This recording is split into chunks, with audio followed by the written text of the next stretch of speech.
नमस्कार, मैं हूं आपके साथ सुमित अवस्थी और इस वक्त आप देख रहे हैं अपना फेवरेट डिबेट शो हम तो पूछेंगे। आज बात देश के नए राष्ट्रपति रामनाथ कोविंद साहब की। कोविंद साहब तो जीत गए, लेकिन कांग्रेस पार्टी हार गई है। राष्ट्रपति भवन में अब राम राज्य होगा।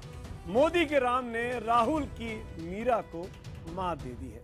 ये पहली बार है जब संघ का स्वयंसेवक महामहिम की कुर्सी पर विराजमान हो रहा है। लुटियन जोन में बेहद गरीब घर में जन्म लेने वाला यूपी के कोली समाज का दलित देश का प्रथम नागरिक होने जा रहा है, तीनों सेनाओं का प्रमुख होने जा रहा है और दलित समाज की उम्मीदों को नई ऊंचाइयों पर ले जाने के पंख लगवाएगा। ये नतीजे साबित करता है कि मेरा देश बदल रहा है और देश की सियासत भी अब धीरे धीरे बदल रही है। दलित कोविंद की उम्मीदवारी ने धैर्य की राजनीति का जो मूलभूत हिस्सा था उसकी चूल्हे हिलाकर रख दी है। कोविंद की उम्मीदवारी ने विपक्षी एकता को तार तार कर दिया। बाकी कसर तो क्रॉस वोटिंग के गुब्बारे के फूटने से पूरी हो गई। जी हां, राष्ट्रपति चुनावों में क्रॉस वोटिंग हुई, लेकिन ये क्रॉस वोटिंग कोविंद साहब के लिए फायदेमंद और मीरा कुमार के लिए नुकसानदायक साबित हुई। आने वाले दिनों की राजनीति के लिए इस नतीजे में कई संदेश छुपे हैं। तो आज हम तो पूछेंगे कि क्या यूपीए के साथियों का कोविंद को समर्थन बीजेपी पर सांप्रदायिकता के आरोप को खारिज करता है। सवाल नंबर 2 जो आज हम पूछेंगे कि क्या कांग्रेस के नेतृत्व वाले विपक्षी दलों ने दलित मीरा कुमार को बलि का बकरा बना दिया। और सवाल नंबर 3 कि क्या क्रॉस वोटिंग की वजह से कोविंद को मिली उम्मीद से बड़ी जीत ने बीजेपी को देश की राजनीति में और मजबूत कर दिया है। जीते तो कोविंद, लेकिन हारी कांग्रेस। इन सवालों पर बड़े पैनल के साथ बड़ी चर्चा, लेकिन पहले दिन भर का यह महत्वपूर्ण घटनाक्रम।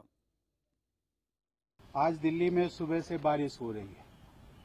बारिश का ये मौसम मुझे बचपन के उन दिनों की याद दिलाता है जब मैं अपने पैतृक गांव में रहा करता था।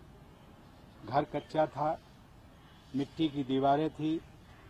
तेज बारिश के समय फूस की बनी छत पानी रोक नहीं पाती थी।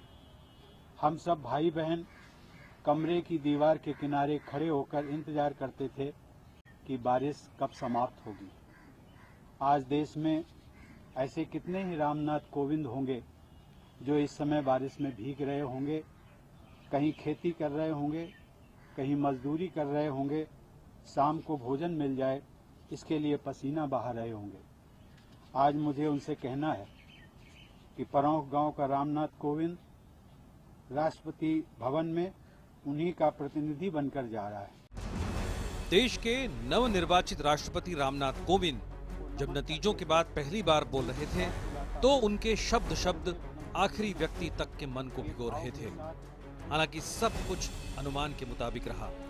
रामनाथ कोविंद ने पहले चरण के मतदान के साथ जो बढ़त बनाई वो 8 चरणों यानी आखिरी तक बनी रही। इस पद पर चुना जाना न कभी मैंने सोचा था और न कभी मेरा लक्ष्य था, लेकिन अपने समाज के लिए, अपने देश के लिए अथक सेवा भाव आज मुझे यहाँ तक ले आया है।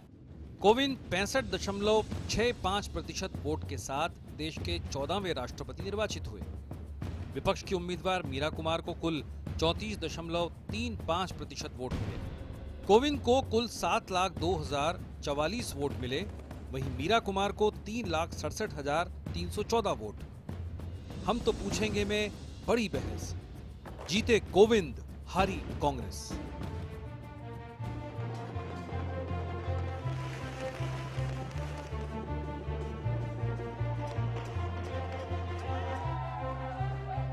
ये जीत बीजेपी की ही जीत नहीं किया, लेकिन हैरान करने वाली बात यह रही कि जिन दलों ने विपक्ष की उम्मीदवार मीरा कुमार का समर्थन किया था उन दलों के सदस्यों ने भी कोविंद को वोट डाले, यानी कोविंद के लिए क्रॉस वोटिंग। क्रॉस वोटिंग का ये खेल उत्तर प्रदेश, महाराष्ट्र, गुजरात से लेकर पश्चिम बंगाल तक हुआ। सम्मानीय कोविंद जी को बधाई देती हूँ भारत के राष्ट्रपति चुने जाने पर। मैं उन्हें अपनी शुभकामना देती हूँ कि इस कठिन समय में उनके ऊपर संविधान की रक्षा का दायित्व आया है। कोविंद की जीत बड़ी है, लेकिन इतनी बड़ी नहीं कि फासले के हिसाब से ऐतिहासिक हो। हालांकि बीजेपी ने कोविंद की जीत को यादगार बनाने के लिए एड़ी चोटी का जोर लगाया, यानी बीजेपी के दिल में एक कसक तो रह ही गई। लेकिन इस कसक के बावजूद बीजेपी उत्साहित है, प्रधानमंत्री उत्साहित हैं। पीएम मोदी ने कोविंद की जीत का ऐलान होते ही पुरानी यादों को ताजा करते हुए कुछ तस्वीरें ट्वीट कर डाली और फिर मुलाकात के लिए पहुंच गए। कोविंद की उम्मीदवारी से बीजेपी ने कई चुनौतियों को साधने की कोशिश की है। पहली बार देश का राष्ट्रपति उत्तर प्रदेश से बना है। दूसरी बार देश का राष्ट्रपति दलित समुदाय से चुना गया है। उत्तर प्रदेश में एनडीए 73 सीट जीतकर इतिहास रच चुका है। उत्तर प्रदेश की राजनीति में जाति का भी जोर चलता है। पहली बार देश के सर्वोच्च संवैधानिक पद पर उत्तर प्रदेश का सपूत विराजमान होगा। नरेंद्र मोदी जी और हमारे राष्ट्रीय अध्यक्ष आदरणीय श्री अमित शाह जी ने एक गांव, एक गरीब, एक किसान और एक समाज के अंतिम पायदान पर खड़े हुए समुदाय से निकले हुए श्री रामनाथ कोविंद जी को राष्ट्रपति पद का प्रत्याशी एनडीए की ओर से बनाया। कोविंद की उम्मीदवारी के वक्त से ही बीजेपी उन्हें दलित नेता के रूप में प्रचारित कर रही थी। किसी दौर में सवर्णों और कारोबारियों की पार्टी माने जाने वाली बीजेपी ने क्या कोविंद को राष्ट्रपति भवन पहुंचाकर अपना सियासी अछूतपन छुड़ा लिया है? शोषित पीड़ित समाज का प्रतिनिधित्व करने वाला व्यक्ति आज देश का राष्ट्रपति बना है। भारत के लिए एक बहुत गौरव की बात है कि एक बहुत ही छोटा सा व्यक्ति, गांव का रहने वाला, गरीब परिवार से संबंधित, पिछड़ा हुआ ऐसे व्यक्ति को ये सर्वोच्च बहुमान मिला है। हम तो पूछेंगे कि क्या कोविंद की जीत बीजेपी को सियासी फायदा पहुंचाएगी? हम बड़े पैनल के साथ बड़े चर्चा करने वाले, लेकिन उसके पहले अपना सवाल एक बार फिर दोहराते हैं, क्योंकि आपके जवाबों का मुझे इंतजार रहता है कि क्या कोविंद की जीत बीजेपी को आगे चलकर सियासी फायदा पहुंचाएगी? अगर आपका जवाब हाँ है तो HTP स्पेस देकर वाई लिखिए, नहीं के लिए HTP स्पेस देकर एन लिखिए और 51818 पर आप SMS कर सकते हैं। #HTP और #मेरा देश बदल रहा है के जरिए भी आप ट्वीट और करके और फेसबुक पेज पर जाकर अपने सुझाव, सवाल हम तक भेज सकते हैं। मेहमानों का परिचय कराते हैं, जो खास लोग मेरे साथ इस डिबेट में यहाँ जुड़ रहे हैं। सबसे पहले हमारे साथ वरिष्ठ पत्रकार साथी शेष नारायण सिंह जी, आपका बहुत बहुत स्वागत है। शेष सर, सुबह से आज आपका लंबा दिन है, मैं समझ रहा हूँ, लेकिन ये खास अब आपके जो बातें निकल के आनी चाहिए वो ज्यादा इंपॉर्टेंट होनी चाहिए। और जो लोग बाहर से जुड़ रहे हैं, प्रेम शुक्ला भारतीय जनता पार्टी के स्पोक्स पर्सन, प्रवक्ता, खुशबू सुंदर जी कांग्रेस की प्रवक्ता हमारे साथ हैं, थैंक यू खुशबू जी। सुधींद्र भदौरिया साहब बीएसपी के नेता मेरे साथ जुड़ रहे हैं, सुधींद्र जी बहुत बहुत थैंक यू। और राकेश सिन्हा साहब हैं आरएसएस के विचारक, आपका भी बहुत बहुत स्वागत है राकेश सिन्हा साहब। घनश्याम तिवारी भी इस डिबेट में शिरकत करेंगे कुछ देर में, समाजवादी पार्टी के प्रवक्ता। लेकिन सबसे पहला सवाल मैं सीधे पूछना चाहूंगा खुशबू जी आपसे। खुशबू जी, क्या मीरा कुमार को सिर्फ इसीलिए उम्मीदवार बनाया गया क्योंकि रामनाथ कोविंद एक दलित थे, तो आप चाहते नहीं थे कि दलित का सारा माइलेज बीजेपी उठा ले दलित के नाम पे वोट बैंक का, इसीलिए मीरा कुमार को इस रेस में उतारा गया?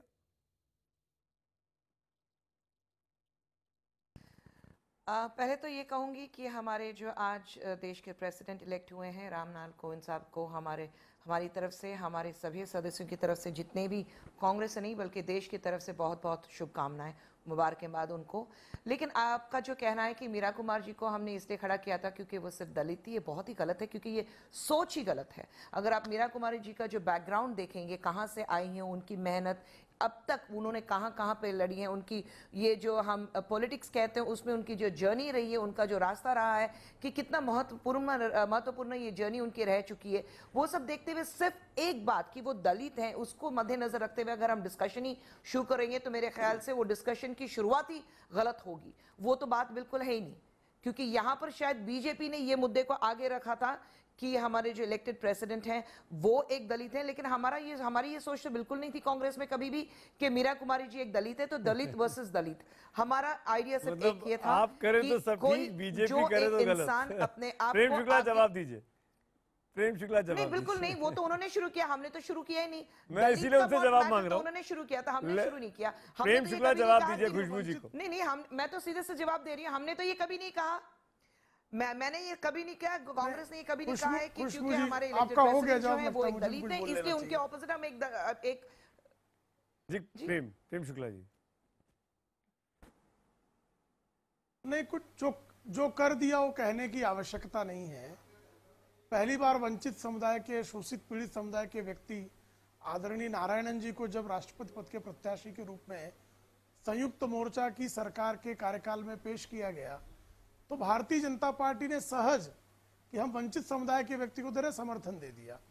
भारतीय जनता पार्टी ने वंचित समुदाय के उत्तर भारत के एक उम्मीदवार को जैसे ही घोषित किया, प्रस्तावित किया, और उस प्रस्तावना के पहले सारे दलों से सर्वसहमति बनाने का एक सकारात्मक प्रयास हुआ, और जैसे ही भारतीय जनता पार्टी ने अपने प्रत्याशी का निश्चय किया तो विपक्षी दलों को सूचना दी कि सर्वसहमति इस पर बन सके।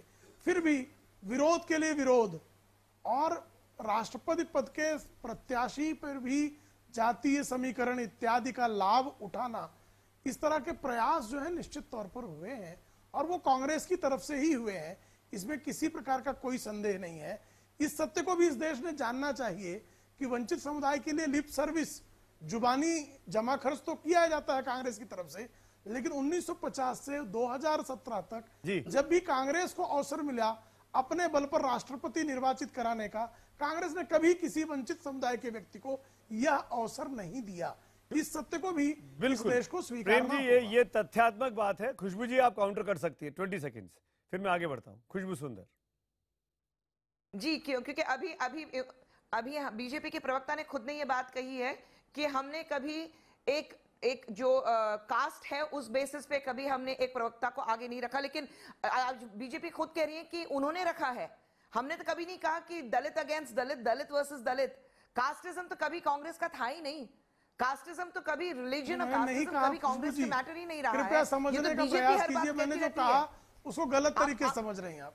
जी आप अच्छा, मतलब कास्ट पॉलिटिक्स जो है, कास्ट आधारित आरक्षण जो है, संविधान सभा में नेहरू जी और अम्बेडकर जी ने उसका समर्थन नहीं किया था। पॉलिटिक्स हमेशा शुरू से आज तक बीजेपी कैसे कास्ट पॉलिटिक्स कर रही है? मैंने वंचित को न्याय देना कास्ट पॉलिटिक्स है।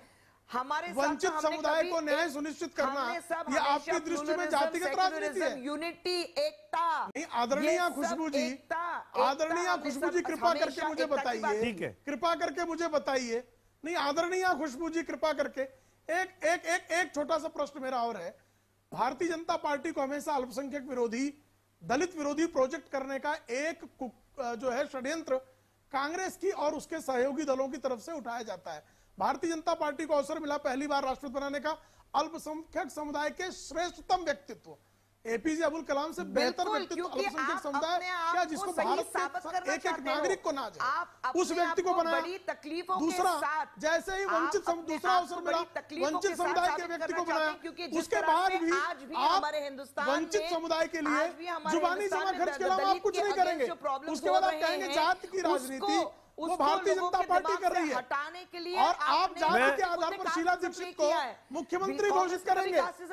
राहुल गांधी अपनी जाति ब्राह्मण बताएंगे। मैं आप दोनों को लेकिन कभी रोकूंगा। जाति की बात जब होगी न्याय देने की। प्रेम शुक्ला खुशबू जी, सॉरी, और भी पैनलिस्ट है इस डिबेट में, आप दोनों को बहुत मौका मिलेगा, अभी बहुत सारा वक्त बाकी है। सुदीन भदौरिया बहुत इंपॉर्टेंट प्लेयर है, राकेश सिन्हा जी एक तर्क दे रहा हूँ, ये कुतर्क दे रही है, अंतर इतना ये सबको अपनी अपनी बात कहने का अधिकार है। वो अपनी बात को तर्क कहेंगी, वो आपकी बात को कुतर्क कहेंगी। प्रेम शुक्ला जी, खैर डिबेट इसीलिए कि सबके विचार सामने आए। जनता तय करेगी, दर्शक तय करेगा कौन तर्क दे रहा है, कौन कुतर्क दे रहा है। सुदीन भदौरिया, मैं सुदीन जी के पास आऊंगा। सुदीन जी, सीधा सवाल मेरा। खुशबू जी, प्रेम शुक्ला जी, मुझे बाकी से बात करनी चाहिए, सब बड़ी सम्मानित लोग बैठे हुए हैं। सुधींद्र जी, बीजेपी को इस दलित व्यक्ति के नाम पर जो एक लामबंदी हुई बीजेपी के साथ, जहां पर खुलकर जेडीयू आ गई, जहां पर खुलकर बीजेडी आ गई कोविंद जी के समर्थन में, बीएसपी ने भी शुरू में कहा कि हम समर्थन दे सकते हैं। बीएसपी ने तब विचार बदला अपना जब मीरा कुमार जी का नाम सामने आया। मेरा यह कहना है कि क्या बीजेपी ने कोविंद को उतारकर विपक्ष के एकता को भंग कर दिया? आप मानेंगे?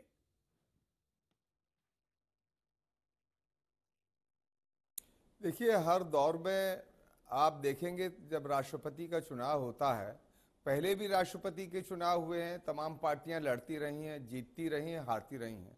भारतीय जनता पार्टी के एक बहुत पुराने और बड़े लीडर भी इस देश में पहले राष्ट्रपति के पद पर कैंडिडेट हुए थे, भैरव सिंह जी, वो हारे थे। तो मैं कहना ये चाहता हूँ कि इस समय वो राष्ट्रपति चुने गए हैं, पूरे देश के राष्ट्रपति हैं। संवैधानिक जो हमारी सबसे महत्वपूर्ण स्थान है राष्ट्रपति का, उसको उन्होंने प्राप्त किया है, तो इसलिए वो बधाई के पात्र हैं। पर मैं साथ साथ ये कहना चाहूँगा कि भारतीय जनता पार्टी की सरकार को हम उस कसौटी पर कसेंगे जब सरकार की नीतियों पर, उनके कार्यकलाप पर हम देखेंगे कि क्या उन्होंने दलित, पिछड़े, गरीब, वंचित, अल्पसंख्यक पर 3 वर्ष का ये जो कार्यकाल है, राष्ट्रपति के चुनाव से केवल नहीं उसको एक कसौटी पर आंका जा सकता। उसके अंदर ऊना की घटना है, उसके अंदर सहारनपुर की घटना है, उसमें रोहित वेमुला की घटना है। इसलिए चाहे वो दादरी की लिंचिंग हो या पिछले 9 महीने से नजीब का नाम मिल रहा हो, सारे ये प्रश्न मैं प्रेम शुक्ला से जवाब लूंगा। जनता पार्टी की सरकार के सामने और देश की जनता। सुधीन भाई, आपने इम्पोर्टेंट बात उठाई कि जो बीजेपी पर इल्जाम लगता है दलित विरोधी होने का, क्या वो इल्जाम धुल गया है? मैं एक लाइन में बात खत्म करूंगा सुमित जी। क्या मैं सुमित जी एक लाइन में मैं खत्म करूंगा कि देखिए, इससे पहले राष्ट्रपति हुए KR नारायणन साहब, वो भी दलित थे और वो भी बहुत ही वंचित परिवार के थे। उनके पास फीस नहीं थी केरल में स्कूल में जाने के लिए। तो पहले भी ऐसे लोग राष्ट्रपति बन चुके हैं, अन्य पार्टियों ने भी बनाए हैं और हमें इस बात का गौरव प्राप्त है। मैं तो उस समय छात्र था जब वो वाइस चांसलर थे। मेरा हेडलाइंस का वक्त हो रहा है, लेकिन इंपॉर्टेंट बात आपने जो कही है उसमें एक बात और खास बात ये हो जाती है कि KR नारायणन को जब राष्ट्रपति पद का उम्मीदवार नियुक्त किया था संयुक्त मोर्चा की सरकार ने, तो बीजेपी ने उसका समर्थन किया था। रामनाथ कोविंद का जब नाम आया तो कांग्रेस ने समर्थन नहीं किया रामनाथ कोविंद का। उन्होंने मीरा कुमार, दलित बनाम दलित की लड़ाई का रंग दिया। इसीलिए ये डिबेट हो रही है। मैं आगे बढ़ूंगा आपके पास, मैं आप लोगों के पास आऊंगा, मैं आप लोगों के पास आऊंगा।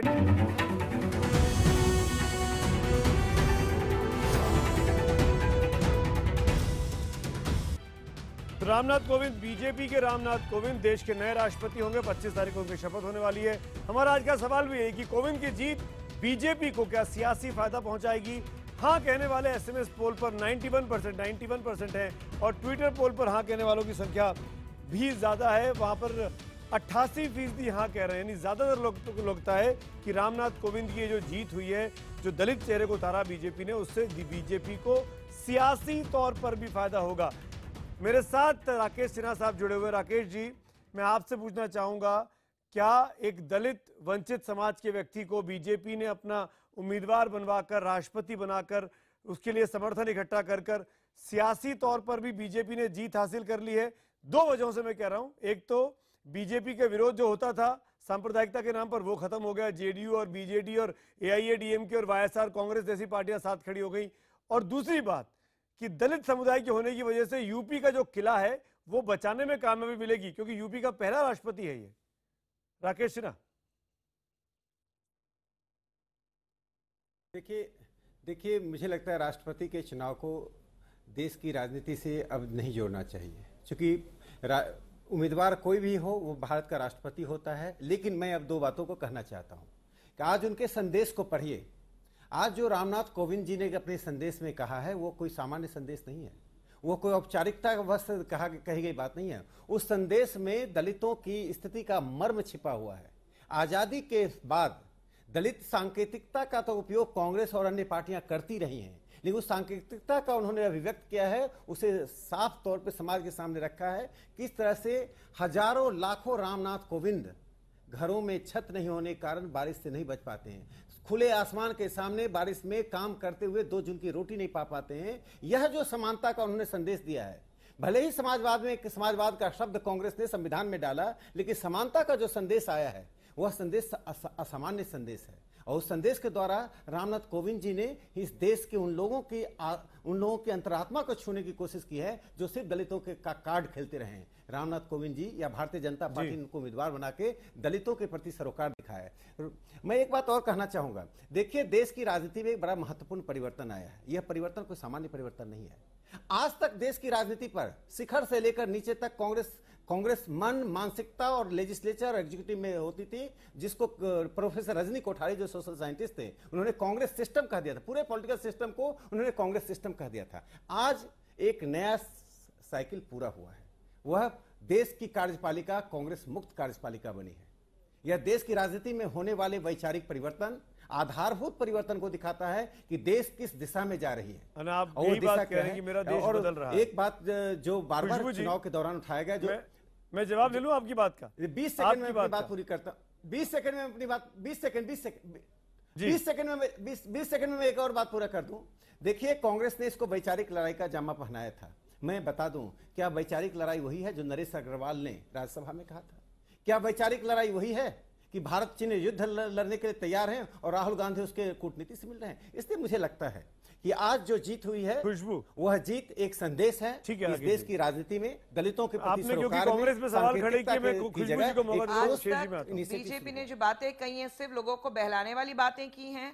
अपनी गलतियों के ऊपर पर्दा डालने के लिए एक बातें जो उन्होंने अपनी तरफ से मनगढ़ंत कहानियां बनाई हैं, उनको काफी आगे बोले जा रहे हैं। और मैं राकेश सिन्हा साहब से कहना चाहूंगी कि अभी जो उन्होंने बताया कि दलित दलित दलित, ये जो एक दलित का फ्रेज आपने बीजेपी ने बना के रखा है कि आज तक पिछले 3 सालों में हमने देखा है, जब से बीजेपी इस देश को चला रही है, जब से मोदी साहब यहाँ के प्रधानमंत्री बने हैं, अब तक कितने दलितों पर अत्याचार हुए हैं और आज भी होते रहे हैं। आप उन सब अपनी गलतियों को छुपाने के लिए लोगों के सामने कि हम दलितों के साथ हैं, वो जाहिर करने के लिए आपने दलित कैंडिडेट खड़ा किया है। अच्छा। हम उनको बधाइयां दे चुके हैं और हम कहते हैं कि ऐसे बहुत, सिर्फ दलित नहीं बल्कि हर एक गरीब इंसान को एक प्लेटफॉर्म होना चाहिए जो ना दलित हो, ना वो मुस्लिम हो, ना वो हिंदू हो, ना वो क्रिश्चियन हो, ना वो सिख हो, ना कोई भी जात का हो।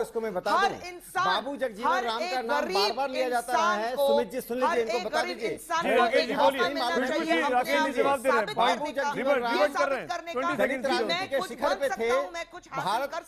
भारत पाकिस्तान युद्ध के बाद, लेकिन मेरी बात, भारत पाकिस्तान युद्ध के बाद डिफेंस मिनिस्टर को रिवार्ड किया जाता है। जगजीवन बाबू को रिवार्ड देने की जगह उनका डिफेंस मिनिस्टर इंदिरा गांधी ने छीन लिया। आपातकाल में बाबू जगजीवन राम को जेल के हाउस अरेस्ट रखा गया। आपातकाल के बाद बाबू जगजीवन राम ने कांग्रेस से इस्तीफा देकर कांग्रेस फॉर डेमोक्रेसी बनाया। आप लोग 1946 में, चलिए मैं पीछे चलता, 1946 में 7 डिप्रेस क्लास के एमएलए ने बिहार में जगजीवन बाबू का नाम भेजा, कांग्रेस ने रिजेक्ट कर दिया। ये है जगजीवन बाबू के प्रति कांग्रेस की दृष्टि। बाबा साहब अम्बेडकर को साउथ मुंबई से चुनाव हराने के लिए पंडित जवाहरलाल नेहरू प्रधानमंत्री होते हुए एक लोकसभा कॉन्स्टिट्यूंसी में 1 नहीं 2 बार गए, जिससे बाबा साहब अम्बेडकर चुनाव हार जाए और चुनाव हार गए। इसलिए कांग्रेस को ना सांकेतिकता किया है, ना सबस्टांटिव गेन किया है। कांग्रेस ने दोनों स्तरों पर दलितों के साथ धोखा दिया है। में जब भी चाहे आपकी मर्जी होगी, पिछले में चले जाएंगे, आपकी मर्जी होगी, आप सामने आ जाएंगे। खुशबू जी, आप लोग ने ये आदत बना रखी है। नहीं, एक मिनट सुमित जी, बीजेपी ने ये एक आदत सी बना रखी है कि जब भी उनकी गलतियां सामने रखने चाहे, मेरा पहला सवाल ही आपसे यही था। खुशबू जी, आप बीजेपी को जो कहना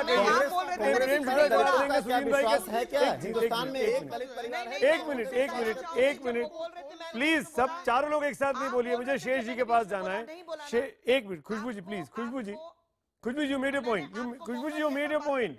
You made your point. एक बार शेष नारायण सिंह, रामनाथ कोविंद, एक minute Khushboo ji please, Khushboo ji let me handle this. Khushboo ji please, Ramnath Kovind Dalit समुदाय से आते हैं, दलित परिवार से आते हैं, बेहद गरीबी में बचपन बीता और वहां से लेके आज देश के प्रथम नागरिक निर्वाचित हो चुके हैं। उनकी इस राइज को कैसे देखते हैं? एक न्यूट्रल नजर से, बीजेपी या कांग्रेस के चश्मे से ना देखकर आप कैसे देखते हैं? गांधी का सपना, गांधी जी ने यही कहा था कि मैं चाहता हूं कि जब देश स्वतंत्र हो तो जो सबसे पुअरेस्ट ऑफ द पुअर है, जो अनटू दिस लास्ट, जिसको टॉलस्टॉय ने कहा था और महात्मा गांधी ने उसको सर्वोदय कहा था, अंतिम व्यक्ति की कल्याण की बात, तो वो आज राष्ट्रपति हुआ है। आज उन्होंने जो स्टेटमेंट दिया है उसमें सुदीन भदौरिया यहाँ बैठे हैं, राकेश सिन्हा ने जो बाबू जगजीवन राम के बारे में बात कही, मैं उसमें अपने को जोड़ता हूँ। बिल्कुल सही बात है कि बाबू जगजीवन राम के साथ जो ट्रीटमेंट हुआ है वो और जबकि जगजीवन राम ने ही 69 में इंदिरा गांधी को बचाया था। कांग्रेस जे नाम थी, कांग्रेस जगजीवन राम जब स्प्लिट हुई कांग्रेस तो उन्होंने जो कहा कि हमारे घर में कच्चा घर था और छप्पर पड़ा हुआ था और उसमें पानी टपकता था। हम जानते हैं मेरे गाँव में भी इसी तरह के दलित परिवार थे और दूलम हमारे फूफा थे, हमारे हलवाहे थे, और जब बारिश होती थी तो सरपत लेके वो अपनी छत पे चढ़ बारिश होने पे आमतौर पे आप घरों के अंदर जाती हैं, बच्चे अंदर जाते थे, शायद इनके पिताजी ऊपर छत पे उस पे छप्पर पे चढ़ते रहे होंगे, उसको कवर करते होंगे। तो ये जो गरीबी का ये लिमिट है कि दिन भर कमा के शाम को खाने वाले लोग जो हैं, अगर उस तरह का कोई व्यक्ति यहाँ पहुँचा है, घर के सबसे करीब जो स्कूल था वहाँ पढ़ने गए, कानपुर में पढ़ाई की, और यहाँ जब दिल्ली में भी आए थे तो मतलब हम लोग वो प्रवक्ता थे और हम लोग पैनलिस्ट होते थे, और जिस तरह से जो सदाशयता और साधारणता उनकी थी, तो मुझे लगता है कि जो पहली बार ऐसा लग रहा है कि राष्ट्रपति, भाई मीरा कुमार भी हैं, जगजीवन राम बहुत बड़े आदमी थे, सन 71 की लड़ाई के हीरो थे, लेबर लॉ जितने इस देश में सब बाबू जगजीवन राम ने बनाया है, 50 के पहले के हैं वो सब जी। खाद्य क्रांति जो है जगजीवन राम को उसमें कंट्रीब्यूशन है, रेलवे का उन्होंने किया, सब कुछ है। लेकिन 2 सेंटेंस और कि जगजीवन राम के पिताजी शोभी राम जी वो 1885 में कांग्रेस के संस्थापना अधिवेशन में गए थे, तो वो इस तरह के दलित नहीं थे, वो कलकत्ता पढ़ने गए, पढ़े लिखे थे, गांधी जी के संपर्क में आए, राजेंद्र बाबू ने उनको इंट्रोड्यूस किया, तो वो एकदम सर्कुलेशन में थे, जो एलीट ऑफ दी था। लेकिन ये जो व्यक्ति है, इसने दिल्ली में जब ये किसी चैनल में बुलाए जाते थे तो इनको खुशी होती थी कि कम से कम बीजेपी का प्रवक्ता हूं, तो जैसे हम लोग हैं, हम लोगों के टक्कर का, हम लोगों तो जो आम आदमी है उसको पहली बार गरीबी, अब उनका गांव अभी आपने देखा, इसका फायदा बीजेपी को मिलेगा। अरे सियासी यही बीजेपी का जो पैराडाइम शिफ्ट हो रहा है। आज इतिहास का एक इतना इंपॉर्टेंट दिन है, जो दलित आइकन थी मायावती, आज उनका इस्तीफा मंजूर होता है और बीजेपी का एक दलित वहां बैठ जाता है।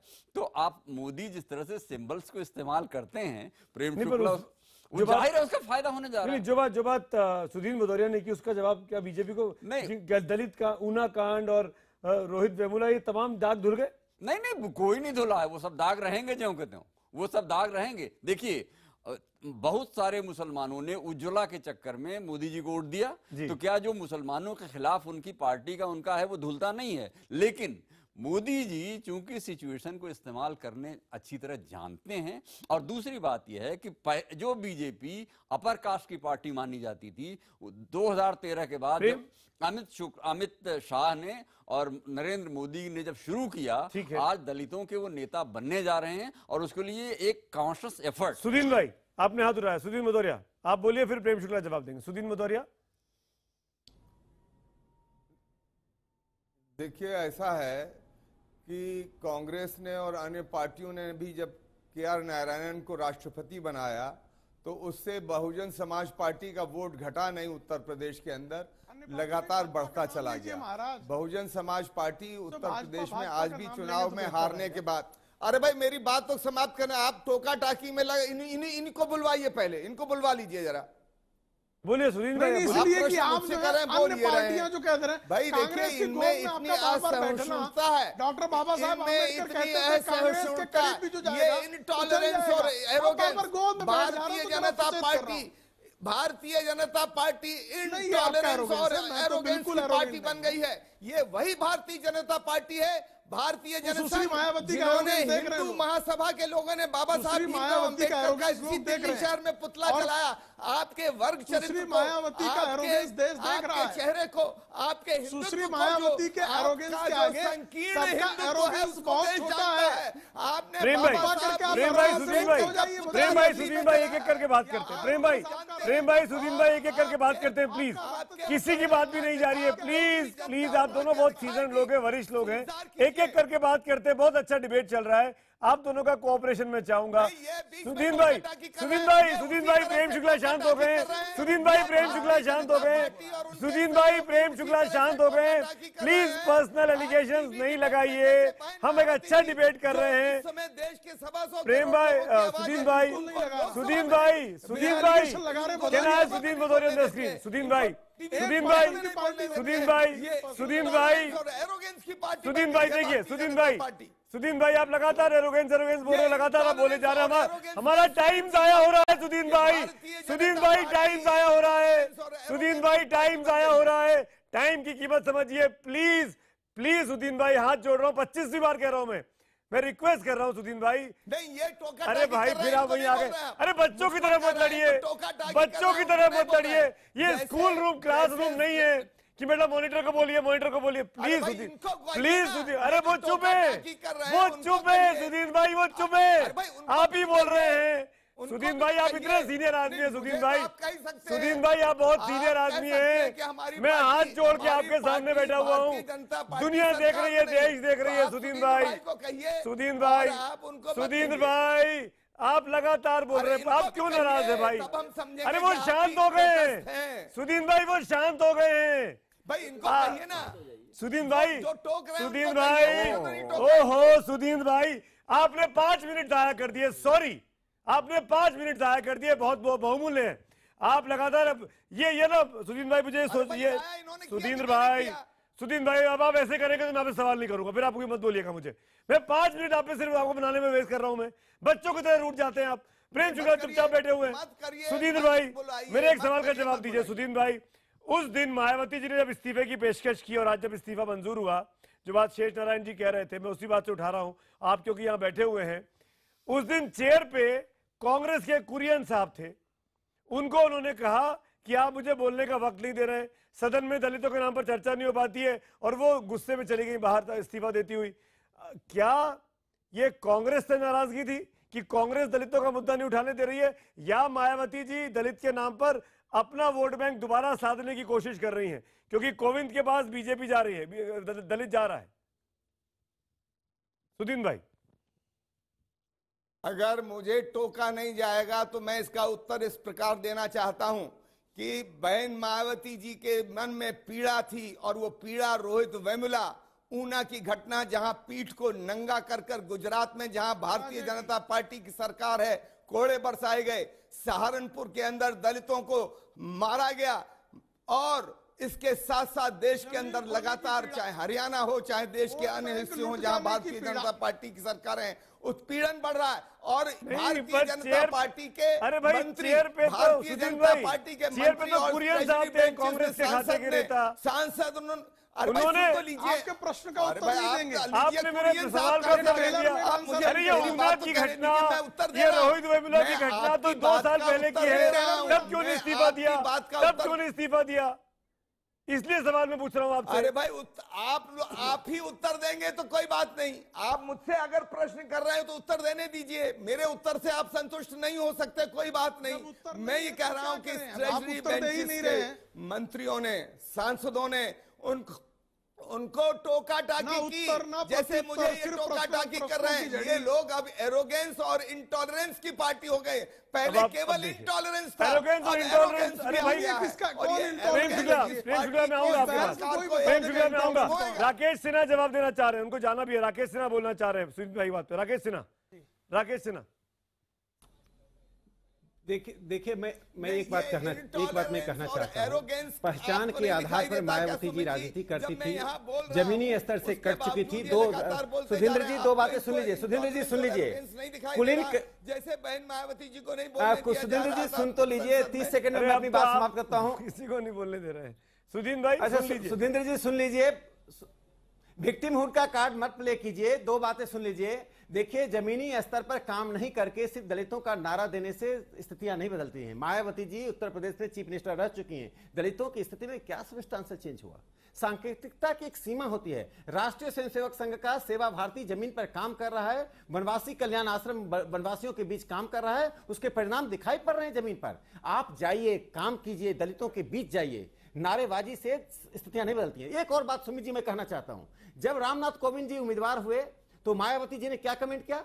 मीरा कुमार इससे ज्यादा क्वालिफाइड हैं। अरे दलित राजनीति में यदि आप क्वालिफिकेशन देखेंगे तो फिर कोई दलित का उत्थान नहीं हो पाएगा। इतनी बात, जब लाल बहादुर शास्त्री देश के प्रधानमंत्री हो रहे थे, इस देश की में कितनी कुलीनता है कि सर्वोच्च पद पर जाने के लिए आपको किसी का बेटा बेटी होना पड़ेगा जो कुलीन है, या कुलीन क्लब का सदस्य होना पड़ेगा। जब लाल बहादुर शास्त्री आए तो उन पर क्या टिप्पणियां की गई? जब रामनाथ कोविंद जी चुनाव लड़ रहे थे, आज तो महामहिम राष्ट्रपति हो गए, सब उनको बधाइयां दे रहे हैं, लेकिन किस प्रकार की तल्ख टिप्पणियां दी गई हैं, वह विपक्ष की उस ओछेपन को दिखाता है जो राजनीति में नहीं होना चाहिए, राष्ट्रपति के चुनाव में नहीं होना चाहिए। रामनाथ कोविंद जी सामाजिक आंदोलन से उपजे हुए एक नेता है। मैं राकेश सिन्हा शुक्रिया आपका अदा करूंगा, आपको शायद जाना भी है। खुशबू जी मैं आपको जवाब लूंगा, लेकिन मैं एक ब्रेक के लिए यहाँ रुक रहा हूँ। इस चर्चा को हम आगे बढ़ाएंगे। क्या रामनाथ कोविंद के राष्ट्रपति बन जाने से, चुनाव जीत जाने से बीजेपी को सियासी फायदा मिल रहा है? ये डिबेट जारी है, बने रहिए हमारे साथ।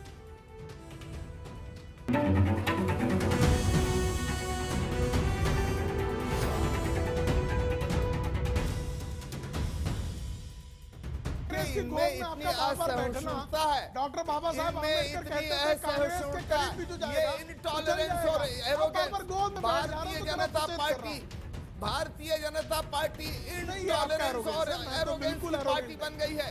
ये वही भारतीय जनता पार्टी है। भारतीय जनता मायावती का हिंदू महासभा के लोगों ने बाबा साहब मायावती का दिल्ली शहर में पुतला जलाया। आपके वर्ग चरित्र को, मायावती का एरोगेंस देश देख रहा है। चेहरे को, आपके सुश्री मायावती के एरोगेंस के आगे सबका एरोगेंस बहुत छोटा है। दलित बनाम दलित की राष्ट्रपति पद की लड़ाई में क्या बीजेपी को सियासी फायदा भी मिल रहा है, ये मेरा आज का सवाल है।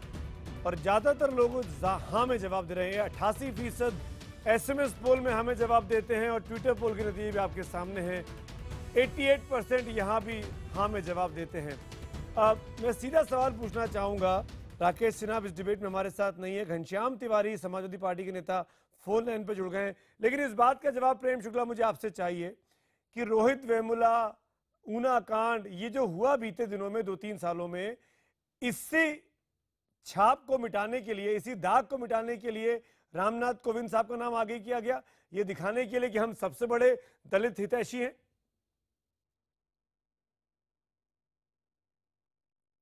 22 वर्ष पहले जब सुश्री मायावती को गेस्ट हाउस कांड के बाद जब उनका प्राण लिया जा रहा था, उसे बचाकर मुख्यमंत्री दलित होने के नाते ही भारतीय जनता पार्टी ने बनाया था। क्या ये सत्य नहीं है? और जब पहली बार उनको मुख्यमंत्री बनाया गया, उसके बाद उन्होंने जिस तरह से वोट बैंक की राजनीति की, कांग्रेस से वोट बैंक भ्रष्टाचार की और वोट बैंक के नाते दलितों को बेचते रही, उसका परिणाम क्या? और किसने बनाया? इस सत्य से कौन इनकार कर सकता है? किसके समर्थन से बनी? किसके समर्थन से बनी? बहन मायावती जी अपने सुधीर भाई, ये तो सुन लीजिए ना, सुधीर भाई, ये तो फैक्चुअल है। आप लोगों के बीच में टाई अप हुआ था 2.5 साल के लिए। मायावती जी पहले मुख्यमंत्री बनी, जब बीजेपी की बारी आई तो आपने उनको मुख्यमंत्री बनने दिया। सुधीर भाई, ये तो फैक्ट है, ये तो फैक्ट है। पहली दलित मुख्यमंत्री किसके समर्थन से बनी थी? पहली दलित मुख्यमंत्री सुश्री मायावती किसके समर्थन से बनी थी? कृपया उसका नाम, उस दल का नाम बता दें। मुलायम सिंह जी के समय में जो उत्पीड़न हुआ, भाजपा जो ने किया तो समर्थन कांड हुआ, सभी लोगों ने उनको मुख्यमंत्री बनाया। भाजपा ने भी समर्थन किया। मुख्यमंत्री किसने बनाया? आपने मुख्यमंत्री बना दिया। दलित आपने मायावती को मुख्यमंत्री किसने बनाया? समर्थन किया। बहुत सारे मायावती की कसम खा के कह दो दोस्त, लोगों ने किया कि किसने बनाया? केवल नहीं बनाया, सुश्री मायावती की कसम खा के कह दो दोस्त, किसने बनाया? मैं चुनौती करता हूँ, बना दो। डॉक्टर बाबा साहब अम्बेडकर के संविधान की कसम खा के कह दो, किसने बनाया? आप में नैतिक बल हो बदलिया तो कृपा करके इस बात का गौरव प्राप्त डॉक्टर बाबा साहब अम्बेडकर के संविधान की बात का गौरव प्राप्त किसने बनाया? अपने बाबा साहब का किसने बनाया? बता तो दो, सच तो बोल दो, हिम्मत तो जुटा लो, सच बोलना तो सीख लो। वोट बैंक के सौदागरों, जरा सौदा करने वालों, इन्होंने हिंदू महासभा और इनके जो के लोगों ने रामलीला मैदान में 50,000 लोगों ने हिंदू कोर्ट पर बाबा साहब का पुतला जलाया। सुधीर भाई, आप मेरे सवाल का जवाब दीजिए। घनश्याम तिवारी में आ रहा हूँ। किसने बनाया? सुधीर भाई, मेरे सवाल का जवाब दीजिए। नारायण जी से पूछिए, क्या बाबा साहब का हिंदू महासभा और इन लोगों ने पुतला जलाया कि नहीं? सुधीर भाई, पहले आप जवाब दे दीजिए, फिर मैं आपके सवाल का जवाब उनसे लेता हूँ। सुधीर भाई, पहले आप जवाब दे दीजिए, क्या मायावती जी बीजेपी के समर्थन से मुख्यमंत्री बनी थी कि नहीं बनी थी? पहली बार इस बात का जवाब दे दीजिए, फिर मैं आपके सवाल का जवाब प्रेम शुक्ला से ले लूंगा। पहले आप बोलिए। भारतीय जनता पार्टी के केवल समर्थन से नहीं, भारतीय जनता पार्टी के लोगों ने समर्थन दिया, इसको पूरा देश जानता है। अपन अन्य लोगों ने भी दिया। उत्तर प्रदेश का गेस्ट हाउस कांड हुआ था और केवल ये अपने ऊपर श्रेय लेना चाहते हैं, ये गलत बात है। भारतीय जनता पार्टी के लोगों ने किसी क्योंकि उस समय का ये अन्य वाला झूठ जरा स्पष्ट इनसे पूछिए। मैं अगर इतिहास को समर्थन में मैं अगर इतिहास को कुरेदूंगा, इनसे पूछिए क्या कौन था इनके नेता ये जो आज बहुत बोल रहे हैं, इनसे पूछिए श्यामा प्रसाद मुखर्जी पूर्वी बंगाल में मुस्लिम लीग में मंत्री बने, इनसे पूछिए मुस्लिम लीग के समर्थन से मंत्री बने श्यामा प्रसाद मुखर्जी से पूछिए। श्यामा प्रसाद मुखर्जी अच्छा आप दोनों रुकिए, आप दोनों रुकिए, आप दोनों रुकिए, आप दोनों रुकिए, बहुत कम वक्त बचा है। 1 मिनट, खुशबू जी भी डिबेट में है, खुशबू जी भी डिबेट में है, खुशबू जी भी डिबेट में है, घनश्याम तिवारी भी डिबेट में आ गए हैं। घनश्याम तिवारी क्या आप मुझे सुन पा रहे हैं? झूठ लाया नहीं मैं सुन पा रहा हूँ आपको। बिल्कुल घनश्याम जी, मैं ये पूछना चाह रहा था, बहुत सीधा सवाल है मेरा, क्या अगर मीरा कुमार जी का नाम विपक्ष की तरफ से पहले आ गया होता तो आज कम से कम ये स्थिति नहीं होती कि मीरा कुमार एक बलि का बकरा दिखाई देती। आपने दलित बनाम दलित की लड़ाई का रंग देने की कोशिश की, जिसमें नुकसान किसी का अगर हुआ तो वो मीरा कुमार के व्यक्तित्व का हो गया। देखिए, अगर आप इस चुनाव के आंकड़ों को ही देखिएगा तो देश के इतिहास में किसी ऑपोजिशन कैंडिडेट को इतने वोट नहीं मिले थे जितना मीरा कुमार जी को मिले हैं। मैं रामनाथ कोविंद जी को देश के महामहिम राष्ट्रपति बनने के लिए बधाई देता हूँ, भारतीय जनता पार्टी को इस जीत के लिए बधाई देता हूँ, लेकिन मीरा कुमार जी को भी बधाई देता हूँ। और अभी जो प्रेम शुक्ला जी चिल्ला चिल्ला के कह रहे थे, वो यही कह रहे थे कि देखिए, सिंबोलिज्म की राजनीति में हमसे आगे कोई नहीं बढ़ सकता। जिन्होंने अपनी पूरी राजनीति की बिसाती समुदायों को आपस में लड़ा के बनाई, उनका सबसे बड़ा नारा बना सबका साथ सबका विकास। अगर ये लोग इतने ही दलित प्रेमी हैं, इतने ही दलित प्रेमी हैं, तो ये बताइए कि धर्म परिवर्तन करके बन गए थे। प्रेम शुक्ला जी आप देखिए, प्रेम शुक्ला जी एक तमीज भी होती है, आपको मैं तहजीब और तमीज नहीं सिखा सकता भूमिका निभा रहे हैं जो संसद में अभी निभाई भारतीय जनता पार्टी के लोगों ने। देखिए, प्रश्न पूछने पर आपकी जमीन खिसक गई। ये प्रेम शुक्ला जी टोकाटाकी करने के लिए बैठे हैं क्या? जैसे ये पार्लियामेंट में करते हैं वैसे डिबेट में करेंगे आप? अच्छा, मैंने प्रश्न पूछना अपराध है? आपके चैनल से आपका चीखना जो है वो नहीं, पर एक मिनट करना इनका जन्म सिद्ध अधिकार है। सुदीन भाई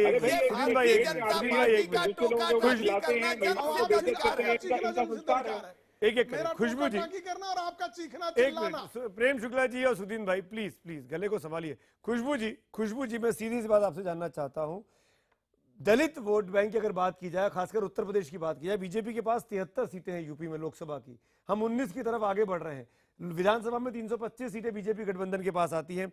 इन परिस्थितियों में जब सबसे बड़ा दलित वोट बैंक जो बीजेपी के पास है, उसके व्यक्ति को निकालकर बीजेपी राष्ट्रपति बना देती है, इस पूरी लड़ाई में कांग्रेस कहां खड़ी हुई है? या तो मायावती इस्तीफा देकर दलित के साथ खड़ा होने की कोशिश कर रही है, या बीजेपी कोविंद साहब को बनाकर दलित के साथ आने की कोशिश कर रही है। कांग्रेस तो इस लड़ाई में पीछे छूट गई, कोविंद साहब जीतते जा रहे हैं, कांग्रेस हारती जा रही है। बात तो बिल्कुल गलत है कि कांग्रेस हारती जा रही है और बीजेपी जीतते जा रही है, क्योंकि ये जो बात आप सामने लाए हैं, ये जो हमारे राष्ट्रपति की बात हुई है, ये हमारे सबसे हाईएस्ट कॉन्स्टिट्यूशन में जो ये होती है, एक पोजीशन होती है, उसके बारे में बात की जा रही है। तो ये तो कांग्रेस और बीजेपी के बारे में कांग्रेस पर आप समर्थन दे सकती थी ना रामनाथ कोविंद को, ने कहा आप मीरा कुमार को खड़ा नहीं करती। नहीं, सुनिए,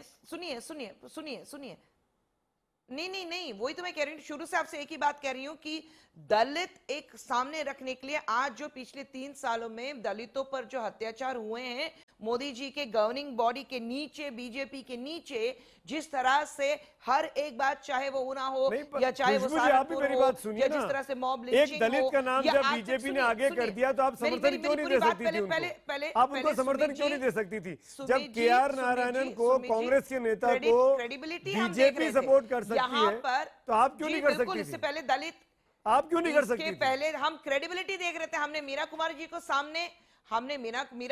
सामने सिर्फ एक दलित, मैं शुरू से कह रही हूँ, दलित वर्सेस दलित के लिए नहीं खड़ा किया था। उनकी एक क्रेडिबिलिटी है, और जो शुरू से कोविंद जी की क्रेडिबिलिटी कम है, बीजेपी वाले जो क्रेडिबिलिटी का क्या मतलब है भाई?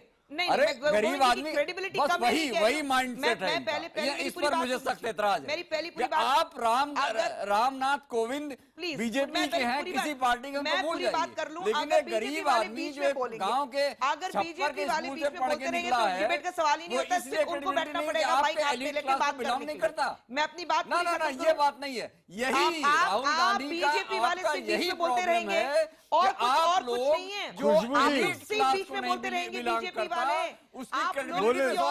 खुशबू जी को बोले, आप लोग किसी और को बोलने का मौका देंगे? बीजेपी वाले एक स्ट्रैटेजी बना के रखें, अगर बीजेपी वाले बीच में बोलेंगे तो नहीं, ये बीजेपी वाले नहीं थे, उनको ये शेष नारायण सिंह जी, खुशबू जी, ये सीनियर जर्नलिस्ट हैं, ये बिल्कुल, किसी जिस पार्टी तरह को से बिलोंग नहीं BJP करते की हैं। बात करते हैं, अगर ये हम आपसे देखिए, सवाल हम पूछ रहे हैं तो ये बीजेपी वाले नहीं हो जाते। ना, मैं आपसे मैं सवाल कह- पूछ रहा हूँ तो मैं बीजेपी वाला नहीं हो जाता हूँ। मुझे कोई तमगा नहीं चाहिए किसी पार्टी से जुड़ने का, ना ही शेष नारायण सिंह को चाहिए। हम अपने काम की वजह से जाने जाते हैं। सॉरी टू से, ये फैक्ट है। रामनाथ कोविंद का रिजल्ट अनाउंस हुए, खुशबू सुंदर करीब 3 घंटे हो चुके हैं, अभी तक राहुल गांधी ने बधाई नहीं दी उनको जीतने की। खुशबू सुंदर आके बधाई दे सकती हैं, लेकिन राहुल गांधी ने अब तक ट्वीट नहीं किया इस मामले में। मैंने सवाल आपसे पूछा ही नहीं। आप समझ सकती हैं कि कहां पर कांग्रेस पार्टी दलित के मामले में खड़ी हुई है। आई एम रियली सॉरी, वक्त की कमी है। तमाम मेहमानों का मैं शुक्रिया अदा करूंगा, लेकिन ज्यादातर जनता कह रही है कि कोविंद की जीत से बीजेपी को सियासी फायदा आगे जाकर मिलने वाला है।